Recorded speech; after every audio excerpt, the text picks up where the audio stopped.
করেছে, যার কারণে বাদ পড়ে গেছে সারা দেশে অনধিক 5,000 বিদ্যালয়।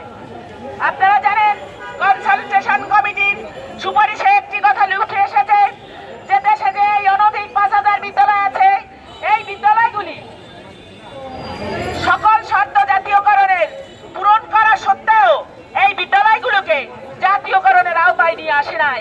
এটা বিগত দিনের সরকারের ব্যর্থতা এবং অনিয়ম এবং দুর্নীতি। আমরা সেদিকে আর ফিরে চাই না।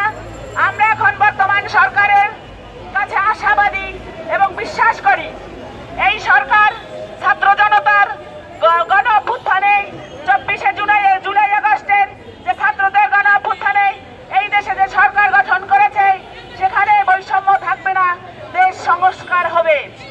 এবং আমরা চাই শিক্ষা খাতে যেন কোনো বৈষম্য না থাকে। এই ছাত্র শহীদের বাংলায় বৈষম্যের ঠাঁই নাই। বেসরকারি প্রাইমারি করতে হবে সরকারি। এক দেশে দুই নীতি চলবে না, চলবে না।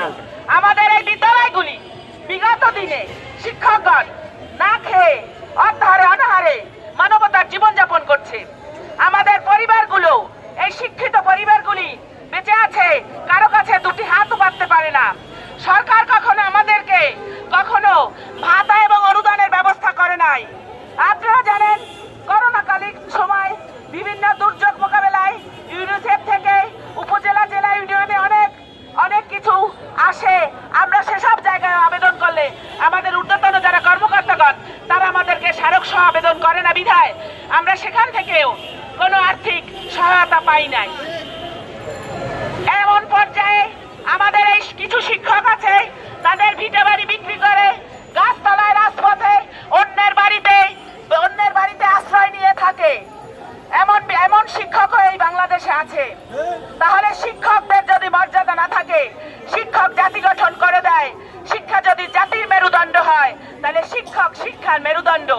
তাদেরকে ভেঙে দিবেন না, তাদেরকে যত্ন করতে শিখুন। আপনাদের প্রতি আমরা কৃতজ্ঞ এবং আমাদের এই বিদ্যালয়গুলি অনধিক 5,000 বিদ্যালয় জাতীয়করণ করা হলে আমরা আজীবন এই বর্তমান অন্তর্বর্তীকালীন সরকারকে দোয়া করে যাব এই 20-22,000 শিক্ষক পরিবার। আমরা আরো বলতে চাই আমাদের বিদ্যালয়গুলি যদি আপনারা জাতীয়করণের ঘোষণা দিয়ে দেন তাহলে দেশে আরো আপনাদের ভালো কাজের একটি ইতিহাস তৈরি হবে। বেসরকারি আর কোনো প্রাথমিক বিদ্যালয় থাকবে না। পরবর্তীতে আর কোনো সরকারকে জাতীয়করণ করার প্রয়োজন হবে না বলে আমরা বিশ্বাস করি।